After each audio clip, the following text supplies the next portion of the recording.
Siempre es lindo poder llegar a este momento de compartir la palabra todos juntos y damos gracias al Señor por eso, así que vamos a orar.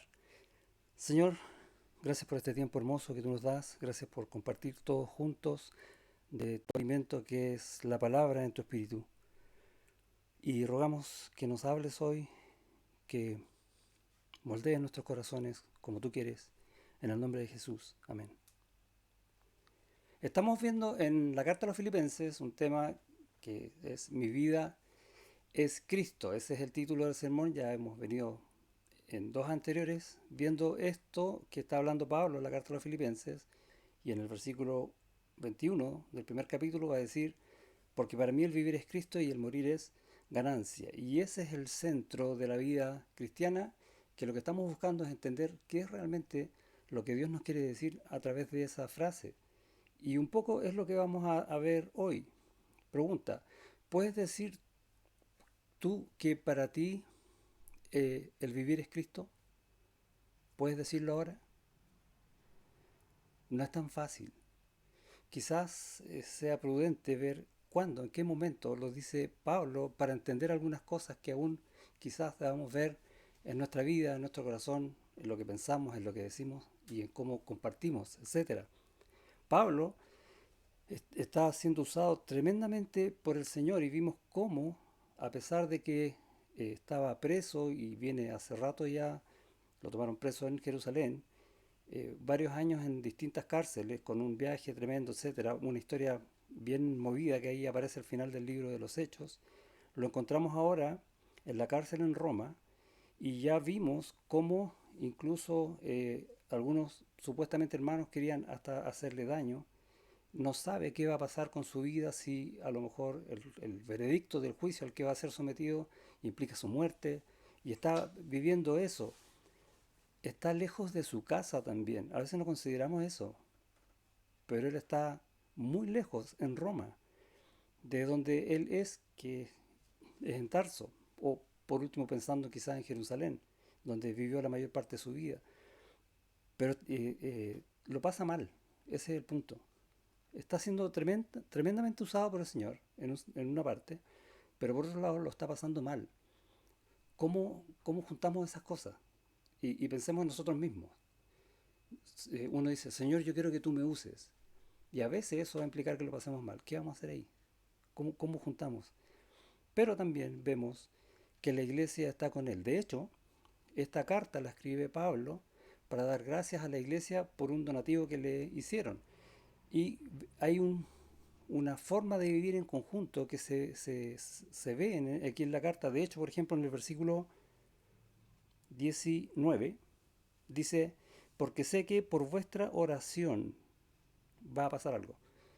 Entonces él sabe que los hermanos están orando por él. Hay una comunicación, hay una comunión a pesar de la distancia. Y es quizá un poco lo que estamos viviendo, hemos estado viviendo este año y no sabemos por cuánto tiempo más. Vivir nosotros también en comunión como cuerpo de Cristo, a pesar de que no nos veamos como cuerpos reunidos hoy, los domingos, ¿sí? Pero Dios permite esas cosas y hace su obra a través de esto. Y este es el gran cuadro que vemos acá en la carta a los filipenses. Y muchas veces vamos a estar en situaciones como esta. Por ejemplo, sin trabajo. Y no sé cuándo pueda tener un trabajo. Ya vivimos, cuando estuvimos en cuarentena, situaciones que ni siquiera se podía buscar trabajo. Y uno dice, Señor, ¿qué vamos a hacer aquí? Bueno, el Señor sabe, no nos deja solos. El mismo hecho de estar encerrados, ¿no?, en una cuarentena, no sabemos si eso va a volver a repetirse. Probablemente sí, como que las noticias nos están bombardeando con eso y a veces nos abruman y nos afligen y empezamos a pensar, a lo mejor ni siquiera vamos a salir de vacaciones, no lo sé, Dios sí sabe. Pero acuérdate, Dios también quiere usarnos. No vamos a estar en las condiciones que nosotros nos gustaría, probablemente, pero la iglesia también está junta en esto.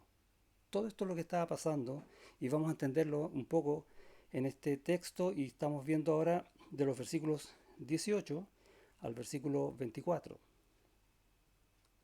Vamos a leer, dice versículo 18, ¿qué pues? Que no obstante de todas maneras, o por pretexto o por verdad, Cristo es anunciado, y en esto me gozo y me gozaré aún. Y solo en ese versículo que entendemos. ¿De qué está preocupado Pablo? ¿Está preocupado de él? Para nada. Y si en algo está preocupado de él, es cómo Dios lo está usando. Y en eso él se goza. ¿Por qué? Porque Cristo es anunciado. Su vida es Cristo. 19. Porque sé que por vuestra oración y la suministración del Espíritu de Jesucristo, esto resultará en mi liberación conforme a mi anhelo y esperanza de que en nada seré avergonzado, antes bien, con toda confianza, como siempre, ahora también será magnificado Cristo en mi cuerpo, o por vida, o por muerte. Porque para mí el vivir es Cristo y el morir es ganancia. Y está ese tremendo versículo. Mas, si el vivir en la carne resulta para mí en beneficio de la obra, no sé entonces qué escoger. Porque de ambas cosas estoy puesto en estrecho, teniendo deseo de partir, morir, y estar con Cristo, lo cual es muchísimo mejor. Pero quedar en la carne es más necesario por causa de vosotros. Quedarme aquí ahora, dice Pablo, tal vez es mucho más necesario por causa de la iglesia. Y no sabe qué escoger. ¿De quién está preocupado Pablo? De Cristo, de los hermanos, de la obra del Señor, de la palabra de Dios y al final, de Él. ¿Cómo puede ser eso? ¿Qué es lo más importante que está pasando acá? Primero, que Cristo es predicado y vimos en el versículo 13 cómo Cristo ha sido dado a conocer en el pretorio, en lugares donde nadie más podía predicar. Ahora conocen el nombre de Cristo y vimos que al final de la carta es muy probable que muchos se hayan convertido. Vemos en el versículo 18 que dice que Cristo es anunciado. Y vemos en el versículo 20 que Cristo es magnificado, de alguna manera agrandado a la vista de todos. ¿Qué es importante entonces? Que Cristo sea dado a conocer, que sea predicado, ¿sí? Absolutamente. Pero también vemos en Pablo un siervo de Dios que ha consagrado su vida al Señor. Ha dado todo lo de él para el Señor, porque Él es del Señor y el Señor es de Él. Y es lo que está mostrando en todo este texto, y bueno, y el resto de la carta también. Y empezamos a ver qué es más importante, que Cristo sea predicado o que el siervo se haya consagrado. Pero también vemos, y lo conversamos, que la iglesia está, junto con Pablo, está unánime. Y es sumamente importante el apoyo que Pablo tiene de la iglesia y a la vez cómo Pablo está apoyando a la iglesia. Vimos antes, del principio del capítulo 1, esa tremenda oración que hace Pablo por los hermanos acerca de vivir en el amor y la verdad. ¿Cuál de las tres cosas más importantes? Que Cristo sea predicado, que el siervo esté consagrado o que la iglesia esté unánime. Y la verdad es que ninguna puede estar sola. Las tres son igualmente importantes, porque van todas juntas. Yo no puedo separar una de otra. Y eso es lo que Pablo está enseñando y es lo que tenemos que aprender a ver nosotros en el texto. Y vemos en el texto que Pablo está con mucho gozo. Termina en el versículo 18 diciendo que Cristo es anunciado y en esto me gozo, y apunta al futuro. Y me gozaré aún en todo lo que tenga que venir. ¿Qué va a venir? No lo sabe. No sabe si va a seguir con vida, no sabe si va a morir. Pero él va a seguir con gozo porque el nombre de Cristo sigue siendo anunciado, porque muchas personas están llegando al Señor. Y aunque él no lo vea, él conoce la palabra de Dios y las promesas de Dios y que Dios va a seguir haciendo su obra. ¿Qué decía en el versículo 6? Porque estaba convencido de esto, persuadido de esto. Dice que el que inició en vosotros la buena obra será fiel en completarla. Eso es lo que dice. Y él está absolutamente convencido de eso y en eso tiene un tremendo gozo. Ahí está su vida. Y seguimos viendo el texto después de esto de me gozaré aún, porque sé que por vuestra oración y la suministración del Espíritu de Jesucristo, y la idea es de la provisión, de la abundancia de la obra del Espíritu Santo en Él, esto resultará en mi liberación.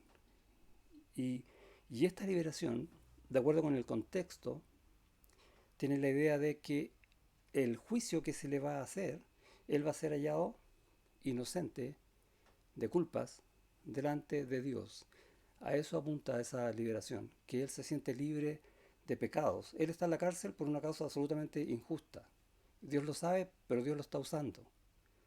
Pero Él también sabe que está libre de culpa delante de Dios. Y eso lo tiene con gozo. Luego dice, conforme me anhelo y esperanza de que en nada seré avergonzado. Y esta es la idea, ¿no? ¿Por qué? Porque esos pecados de los cuales es acusado no existen. Así que no va a ser avergonzado. Él va a salir declarado justo. Y tenemos esa imagen de cuando Cristo es falsamente acusado y llevado a la cruz. Y al final todos reconocieron, no, Él es justo. Y Pablo está como en esa misma posición. Y de alguna manera nos enseña que también debe ser nuestra posición en el Señor. Este carácter irreprensible delante de Dios. ¿Podemos pecar? Sí. Pero también podemos ir al Señor y pedir perdón. Y somos limpios e irreprensibles. Y eso es un poco lo que está diciendo Pablo acá. Y antes bien, ¿sí? En nada ser avergonzado, antes bien, con toda confianza. Y esto es impresionante. Es muy enfático esto, con toda confianza. En eso vive Pablo, en la confianza que tiene en lo que está haciendo el Señor en él y en la respuesta del Señor a las oraciones de la iglesia, ¿recuerdan? Y a la suministración del Espíritu. Eh, Ahora también será magnificado Cristo en mi cuerpo, o por vida o por muerte. Y esto de que Cristo sea magnificado, es quizás el centro entre el gozo que Pablo tiene y su declaración de que él vive o que su vida es Cristo. Él vive con gozo y su vida es Cristo. ¿Por qué? Porque si hay algo que es notorio en su corazón, en su vida, en sus pensamientos, en su sentir, en todo, es Cristo. Y cada vez más se magnifica, se agranda la persona de Cristo en su ser. Y eso hace que cualquiera que vea de afuera, ahora ¿a quién va a ver? A Cristo. Es como que si Él fuera una lupa para que todo aquel que vea de afuera, que antes no veía a Cristo, ahora pueda ver por lo menos algo. ¿Por qué? Porque en su corazón es lo que más hay, por decirlo de alguna manera. Y esto es el centro del tema que estamos viendo hoy, que Cristo es magnificado en la vida del creyente, así como en Pablo, o así como fue en Pablo, también en nosotros, como quieras verlo. Y esta idea de ser magnificado, entonces que lo más importante en mi vida, ¿qué va a ser? Cristo. Que lo más notorio en mi vida, ¿qué va a ser? Cristo. Que lo que más va a mover mi vida, ¿qué va a ser? Cristo. Que mi calendario, por decir algo que sea evidente, en el uso de mi tiempo, ¿por qué va a estar comandado? ¿Qué lo va a hacer notorio? Cristo. Siempre decimos que nosotros amamos al Señor primero, ¿sí o no? Toda la gloria sea para el Señor. Y decimos esas frases. Pero Pablo lo que está enseñando acá que no solamente las dice porque las vive. Vimos en el texto que se leyó en Hebreos, en el versículo 15 decía, así que ofrezcamos siempre a Dios por medio de Él sacrificio de alabanza, es decir, fruto de labios que confiesen su nombre. Y no se trata de que digan, yo amo al Señor, el Señor está primero, que sí, lo dice, pero eso lo dice porque en el corazón Dios está primero. No hay nada más que Cristo llenando el corazón del creyente. Por lo tanto, lo que dice es fruto de labios que confiesan su nombre. Y es lo mismo que está diciendo Pablo. Y es lo que el Señor quiere de nosotros. Y mediante este texto nos lo está enseñando hoy. ¿Se acuerdan la primera pregunta con que partí hoy día? Decía, ¿puedes decir que para ti el vivir es Cristo? ¿Puedes confesarlo? Porque es eso lo que mueve tu corazón. Entonces, no es tan fácil llegar y decirlo, porque no se trata de decirlo por decirlo, sino que se trata de decirlo porque ya no cabe en tu corazón y tiene que salir por tu boca. Es un poco lo que está enseñando este texto. Recordamos, Pablo estaba quizás en una de las peores situaciones que uno podría estar, pero no importa, Cristo importa. Y esto de que va a resultar las cosas en su liberación, porque sé que por vuestra oración y la suministración del Espíritu de Jesucristo, esto resultará en mi liberación. Él sabe la obra que está haciendo el Señor, porque conoce a Dios conoce las Escrituras y cómo Dios promete y cumple, cómo Dios profetiza por medio de los escritos y se cumplen las profecías, cómo Dios nunca falla y tampoco cambia. Y podemos ver incluso, por ejemplo, en una situación de aflicción, y nos acordamos al tiro de Job, ¿sí o no? Aflicción, Job, y uno va a Job en el capítulo 13, versículo 16. Y Job, hablando del Señor, va a decir esto: y él mismo será mi salvación, que es lo mismo que está diciendo Pablo acá, porque no entrará en su presencia el impío. Y eso que dice Job, que aunque no entendía por qué estaba sufriendo, sí sabía cómo es Dios. ¿Y qué dice Dios? Que Dios salva al justo, que Dios lo libera. ¿Por qué? Porque es justo, porque no, el que no entra en su presencia es el impío. Y Pablo está diciendo que él no va a ser avergonzado porque no tiene problemas de pecado para estar preso, no es esa la causa. Por lo tanto está tranquilo en su conciencia con el Señor y sabe entonces que va a ser liberado de estas acusaciones, como dijo también Job, y él sabía ese texto. Y básicamente está casi como repitiendo lo que Job decía. Ahora, eh, lo que yo me quiero detener un poco es lo que le dije recién, esto de que Cristo sea magnificado, de que en mi corazón lo que más haya es Cristo. Y uno podría decir quizás lo único que haya es Cristo, porque todo lo demás Él lo añade. ¿Y por qué Pablo dice estas cosas? Esto de que me gozaré aún. Y básicamente alguien solamente va a decir yo me gozaré aún, da lo mismo las situaciones que esté viviendo. Puede estar viviendo una situación de gozo, de tranquilidad, o una situación como estar en la cárcel, que da vergüenza, o sufriendo sin trabajo, o tal vez en una enfermedad, o de un familiar que esté quizás gravemente enfermo. Me gozaré aún. ¿Cómo puede decir eso? Y eso implica una madurez espiritual. Y es una de las enseñanzas entonces que tenemos acá, que tenemos que ir madurando espiritualmente. ¿Para qué? Para terminar diciendo, porque para mí el vivir es lo que llena mi vida, lo que tengo en mi corazón, Cristo. Y el morir, ¿qué es? Cristo, porque con Él voy a estar en el cielo. Esa es la ganancia. Ahora, vamos a ver por qué Pablo dice lo que dice. Primero, en el versículo 19 está diciendo, porque sé, y esto es lo que está seguro, que por vuestra oración va a resultar todas estas cosas. ¿Sí? Y entonces tenemos que ver de qué se trata la oración. Y nosotros oramos continuamente, tenemos reunión de oración. Y básicamente sabemos que en la oración lo que estamos haciendo es buscar la voluntad de Dios. De alguna manera que Dios hable en nuestros corazones, presentándole nosotros a Dios nuestros anhelos, nuestras aflicciones, nuestras gratitudes. Eh, y de esa manera buscar también o encontrar una comunión con el Señor. Estamos entrando al trono de la gracia. La oración es un ejercicio espectacular de vida cristiana que no tenemos que dejar de lado y que tenemos que darle el peso que tiene. Hacerlo con toda nuestra alma. Y es lo que está haciendo, fíjate, la iglesia por Pablo.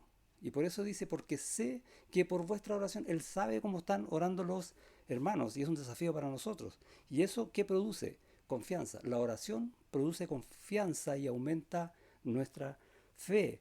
Luego dice, y por la suministración del Espíritu de Jesucristo, hablando de la dependencia de Pablo del Espíritu Santo. Ser guiado por el Espíritu Santo. ¿Cómo hacemos eso?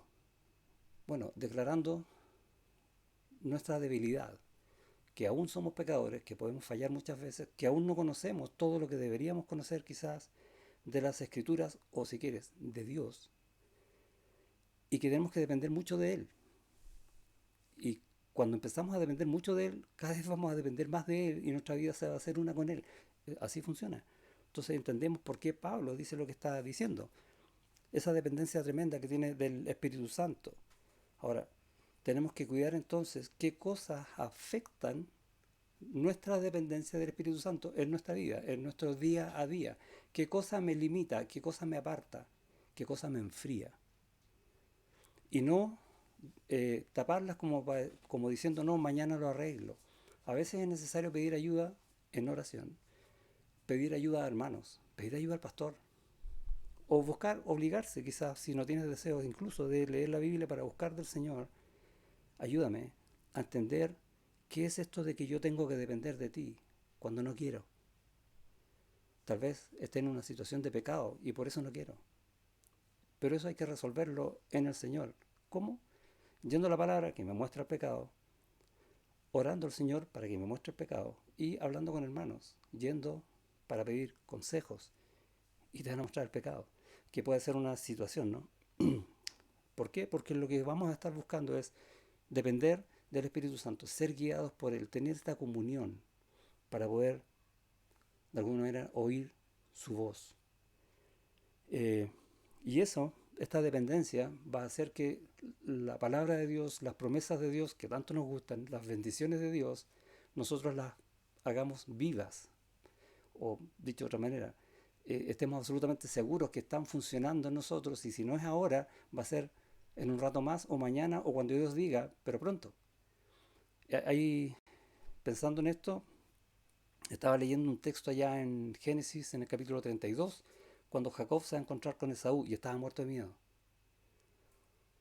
Ayudan estas lecturas bíblicas, estamos en esta campaña ¿sí? de leer algunos capítulos, los que se puedan, durante el día, y ahí me encontraba yo en Génesis y vi el corazón de Jacob cuando sabe que su hermano se acerca con un ejército y sabía que años antes, había prometido matarlo. Entonces, ¿qué esperaba? Pero él hace una oración ahí y le dice, pero yo sé, Señor, que tú me has prometido descendencia, que me has prometido muchas cosas que las vas a cumplir. Y es interesante cómo el corazón de Jacob pasa de estar muerto de miedo a totalmente confiado en el Señor. La oración, el conocimiento de la palabra y la dependencia del Espíritu. Es tremendo el ejercicio que uno ve ahí. Y por último, el otro punto sería que Cristo es magnificado, que es lo que está diciendo Pablo acá, en el fondo que a mis ojos, a mi corazón, en mi espiritualidad, la figura de Cristo es cada vez más grande, más enorme.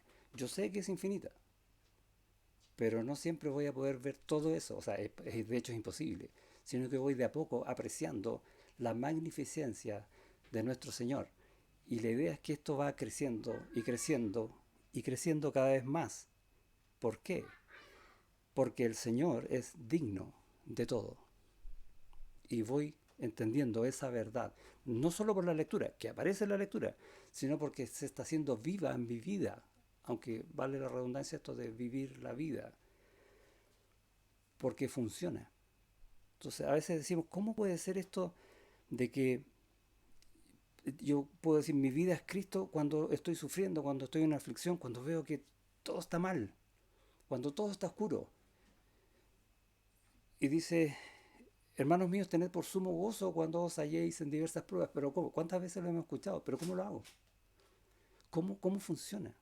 Bueno, de esta manera, reconociendo que Él es digno y que Él es el que hace la obra y que solamente tengo que esperar en Él. Y está en su escritura, lo busco en oración, en dependencia del Espíritu Santo y veo esta gran dignidad del Señor que hace que yo lo adore.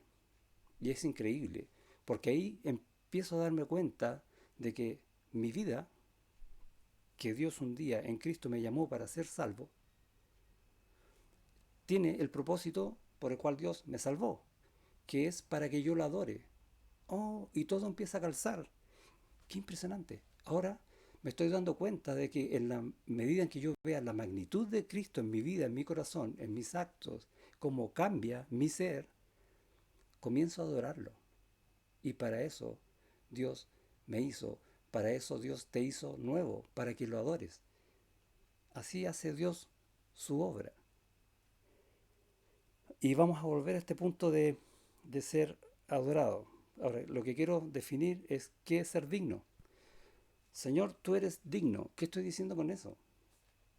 Ahora, el Señor también va a decir que quiere que nosotros andemos dignos de la manera como Él nos llamó. ¿Qué quiere decir con eso? Y podríamos definir digno como el valor que se le atribuye a algo, o el gran valor que se le atribuye a algo. Y Cristo, que es digno, tiene el valor supremo. No hay nada que tenga mayor valor que Cristo. De hecho, no hay nada que tenga ni siquiera un décimo del valor que tiene Cristo, por poner un número, porque no hay número. Él es absolutamente digno. Y Pablo enseña en la carta a los Colosenses el cómo nosotros entonces podemos andar dignos. Y va a decir una receta. Dice, para que andéis como es digno del Señor, agradándole en todo, llevando fruto en toda buena obra y creciendo en el conocimiento de Dios. Me encantan estos versículos que expresan una idea y después la explican. Entonces, dice que tenemos que andar como es digno del Señor. ¿Y cómo es eso? Bueno, lo dice acá. Hay una receta. Un poco de agradarlo en todo, otro poco de llevar fruto en toda buena obra y otro poco de creciendo en el conocimiento de Dios. Eso lo mezclas bien y lo haces vivir en tu vida. De eso se trata. Y cuando yo pienso que tengo que agradar a Dios en todo, y, y, y es un ejercicio que tenemos que hacer cada uno cuando estemos a solas con el Señor, ¿cómo te puedo agradar? Yo sé muchas cosas que el Señor dice en la palabra, pero también tengo que contrastar eso con qué cosas estoy haciendo yo en mi vida, en mi día a día, con mi familia, con mis colegas de trabajo, quizás, o con la gente donde voy al local a comprar. ¿Cómo estoy tratando yo a la gente? ¿Qué estoy pensando yo de ellos? ¿Cómo me comporto cuando estoy a solas, cuando nadie me ve? Ahí tengo que ver qué tanto estoy agradando en verdad o no al Señor. Y cuando comienzo a agradar al Señor y cuando comienzo a crecer en el conocimiento del Señor, voy a empezar a llevar fruto, dice ahí, en toda buena obra. Todas estas cosas van juntas y es la receta para andar dignos, como dignos del Señor, porque Él es digno. Y mi corazón entonces empieza a cambiar, incluso mi forma de actuar comienza a cambiar, a mejorar en realidad, de acuerdo con lo que el Señor está haciendo en mí, la obra de Él en mí. El que comenzó la buena obra la está haciendo. Y nos hace vivir de tal modo que se pueda ver cuán grande es Él. Y cantamos un himno que es así, ¿no? Cuán grande es Él. Y ahora cuando lo cantemos de nuevo, que no sé cuándo lo vamos a cantar de nuevo, ojalá el próximo domingo, que realmente sea lo más grande en nosotros. Y vivamos de esa manera. Cuán grande es Dios que vive en mi corazón. Cuán glorioso es su nombre. ¿Por qué? Porque con el poder que Él tiene nos transforma. Su poder transforma nuestras vidas. Y eso lo va a decir, por ejemplo, en el capítulo 2, versículo 5, dice, haya pues en vosotros este sentir que hubo también en Cristo Jesús. O sea que nosotros podemos tener, pensar, sentir, igual que el Señor. ¿Cuándo? Cuando vemos cuán grande es Él en nuestro corazón. Y en el versículo 12 va a decir, por tanto, amados míos, como siempre habéis obedecido. Y es interesante porque cuando vemos que queremos agradar al Señor, andar digno, ¿sí? Entonces vamos a querer obedecer al Señor, vamos a querer hacer todas las cosas que Él nos dice, pero también que por medio del Espíritu Santo está poniendo a hacer en nuestro corazón, porque Él es el que produce el querer como el hacer por su buena voluntad. Y vamos entonces a obedecerlo. Y todas estas cosas las hace el Señor en nosotros y vemos cómo realmente cambian nuestras vidas. Y es realmente impacta nuestros corazones.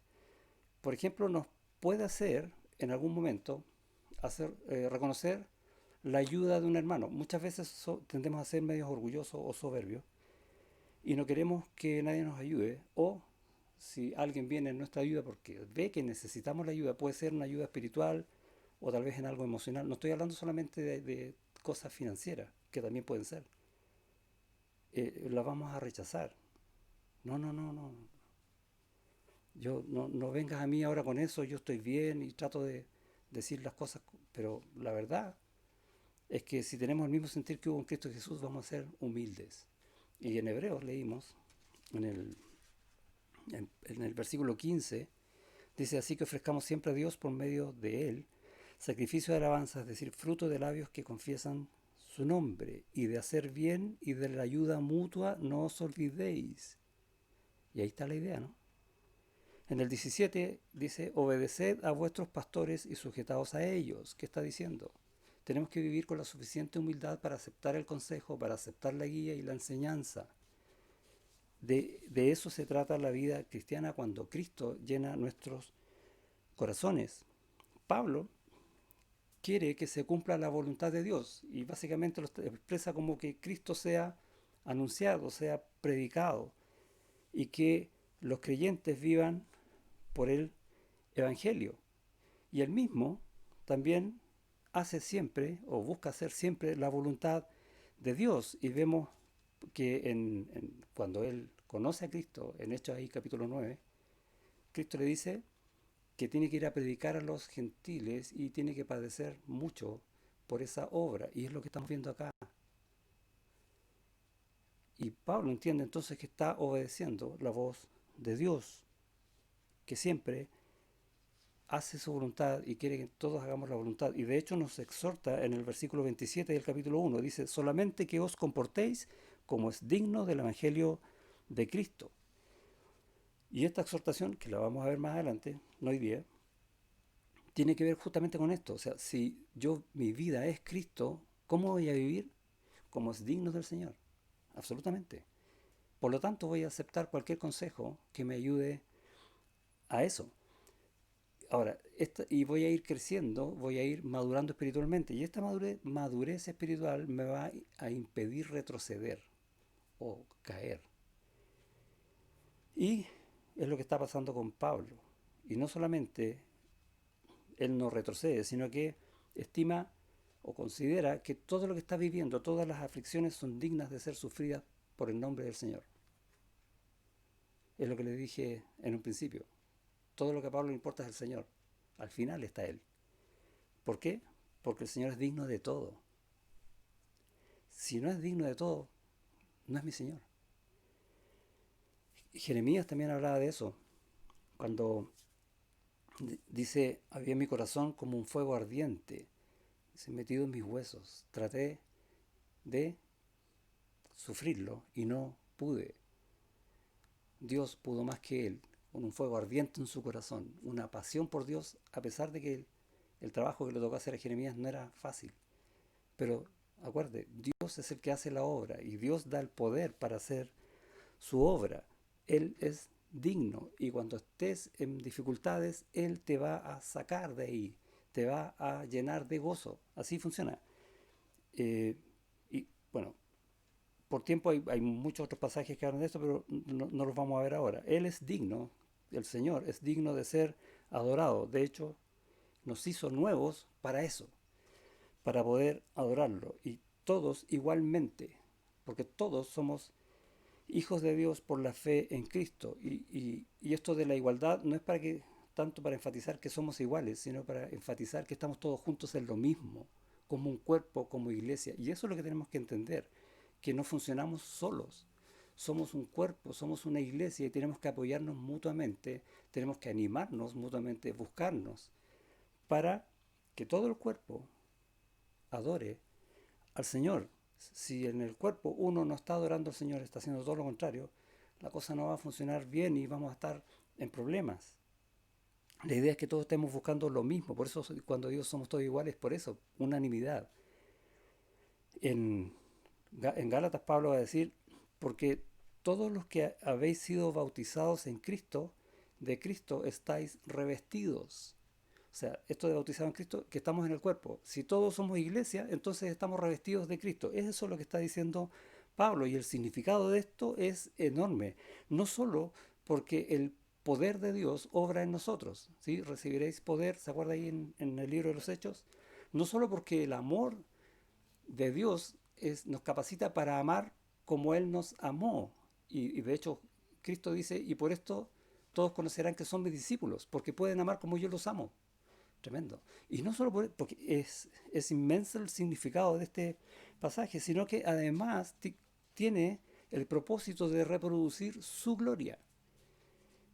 ¿Cómo es eso? Recuerda, nosotros fuimos salvados para adorar al Señor y de esa manera Él se glorifica. Y Él quiere que nosotros reproduzcamos en nuestras vidas a Cristo, el carácter de Cristo, su gloria.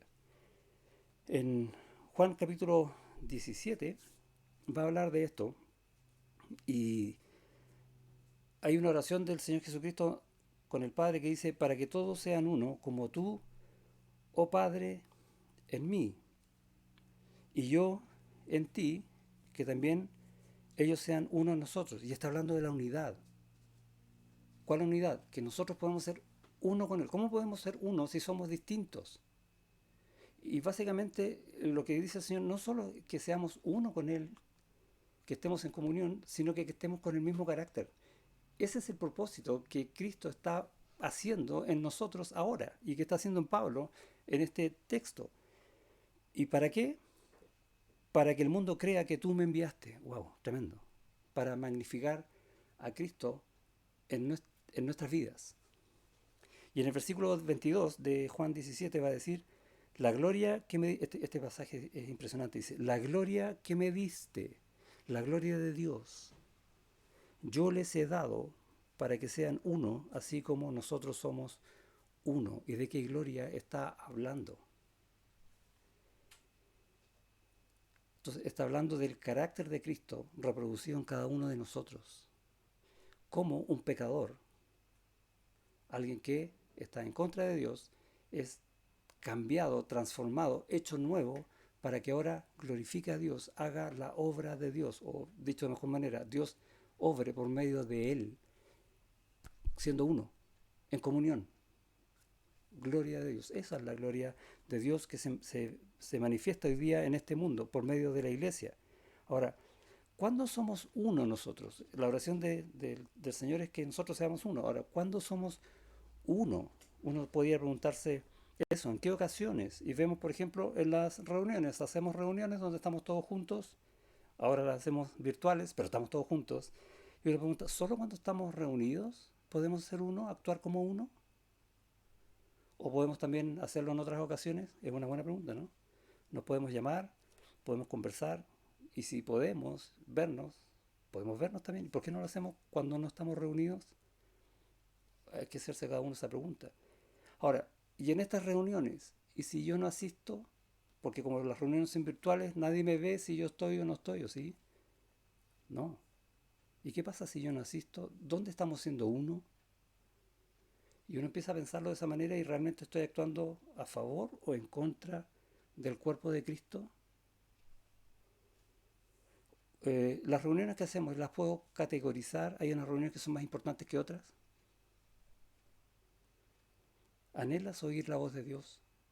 Porque Dios habla siempre y desde el punto de vista de las reuniones habla en todas y cada una de las reuniones. ¿Queremos oír su voz? Otra forma de ser uno en Cristo es la obediencia, que algo habíamos conversado. Y tenemos que crecer en obedecer al Señor con humildad. A veces lo que nos dedicamos a ver cuando hablamos de obediencia es ver cómo cumple el hermano las cosas que Dios pide. ¿Y yo? O cómo lo cumple el pastor, ¿no? Si dice ahí en 1 Timoteo que el pastor tiene que ser irreprensible, tiene una serie de condiciones que cumplir. Bueno, el pastor tiene que cumplirlas. ¿Y yo? Bueno, yo soy pastor, no, pero ¿y tú? Eh, el pastor debe enseñar. ¿Y los hermanos no? Sí, edificados unos a otros, todos tenemos que hacerlo. ¿Y los pecados? ¿Qué pasa con los pecados? Yo puedo tratar con el Señor mis propios pecados, pero ¿qué pasa con los pecados de mis hermanos? Y Dios también enseña qué hacer con eso. ¿Puedo yo aceptar pecados en mi familia? ¿Puedo convivir con pecados dentro de la iglesia? Y hay varios textos que hablan de eso, ¿no?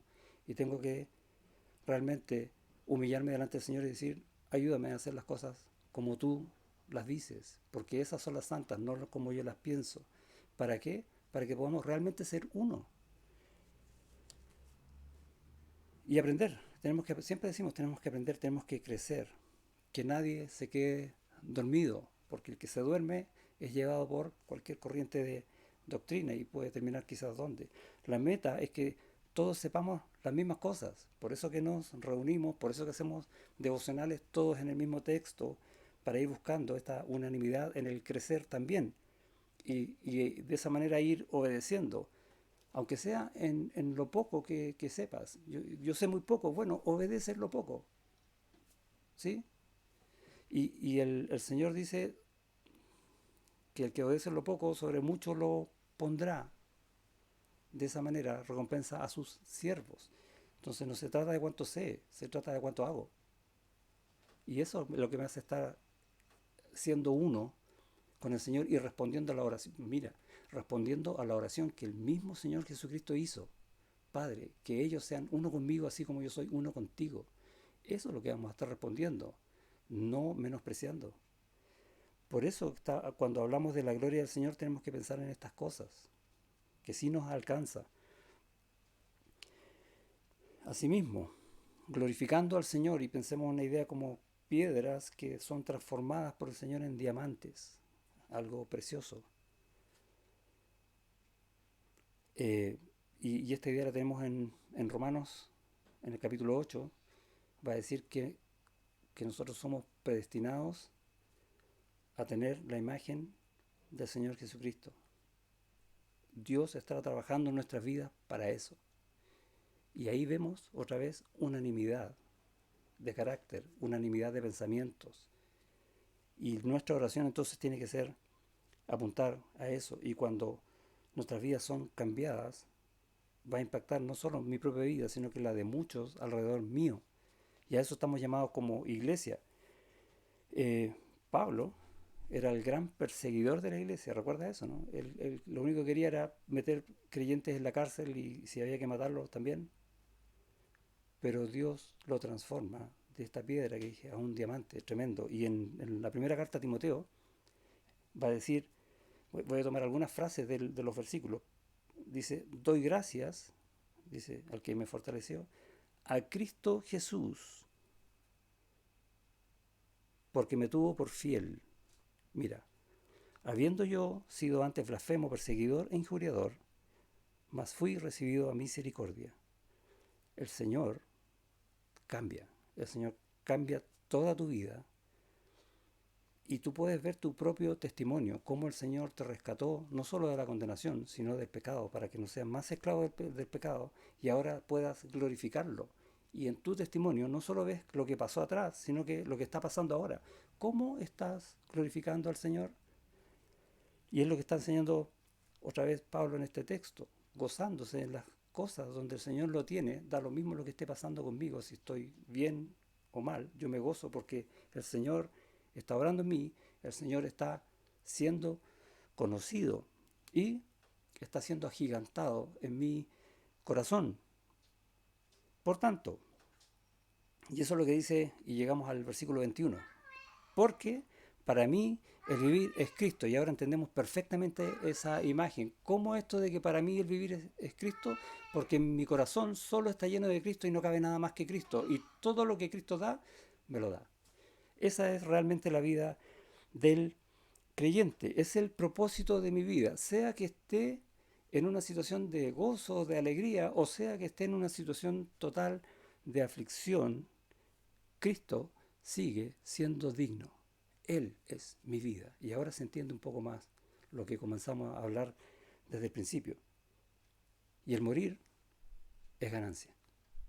Ahora, siempre pensamos cuán extraordinario va a ser estar en el cielo, en la presencia misma del Señor, viéndolo cara a cara. El morir es ganancia. Pero yo quiero llevarte quizás a algo que Pablo estaba pensando, por lo menos yo comencé a ver en este texto, que siguiendo la lógica anterior de si Cristo está haciéndose cada vez más y más grande, más potente en mi vida, en mi sentir, en mi pensar, entonces la ganancia, cuando yo muera, es poder decirle al Señor, Señor, digno eres de recibir la gloria, la honra y el poder cuando esté depositando a sus pies mis coronas. Esa es la ganancia de estar con Él en el cielo. Y tiene mucho que ver con lo que estamos haciendo ahora, hoy, mañana, en estos días. en este cuerpo, en esta vida, en esta iglesia. ¿Puedes decir que tu vida es Cristo? ¿Que para ti el vivir es Cristo? Y el morir es ir con todas esas coronas al cielo a darle la honra y la gloria. Y el morir es esa ganancia. La oración, la dependencia del Espíritu. Y que Cristo sea magnificado en tu corazón, en tu mente, en tu tiempo. Ese mensaje que Pablo le está comunicando a los filipenses y a nosotros hoy, y a tu corazón hoy. Oremos. Señor, gracias por que eres Dios, un tremendo Dios que ha hecho una obra inmensa en cada uno de nosotros, que nos has rescatado de la miseria del pecado para tenernos en la gloria, para ser uno contigo. ¿Cuánto nos cuesta aún entender eso? Ayúdanos, te rogamos, a aprender a vivir y a crecer siendo uno contigo en esa gloria. Que cada vez nuestro corazón se llene más y más del conocimiento de Cristo. Que cada vez nuestras mentes se disciplinen más y más a someterse al Espíritu Santo, a buscar en tu palabra, a ser buenos oradores, a ayudarnos unos a otros, siendo un cuerpo fuerte, aún en nuestras debilidades. ¿Por qué? Porque estamos aferrándonos a Cristo. ¿Por qué? Porque para nosotros el vivir es Cristo y lo demás sigue siendo Cristo, aún en la muerte, ganancia. Gracias te damos y en el nombre de Jesús oramos esto. Amén.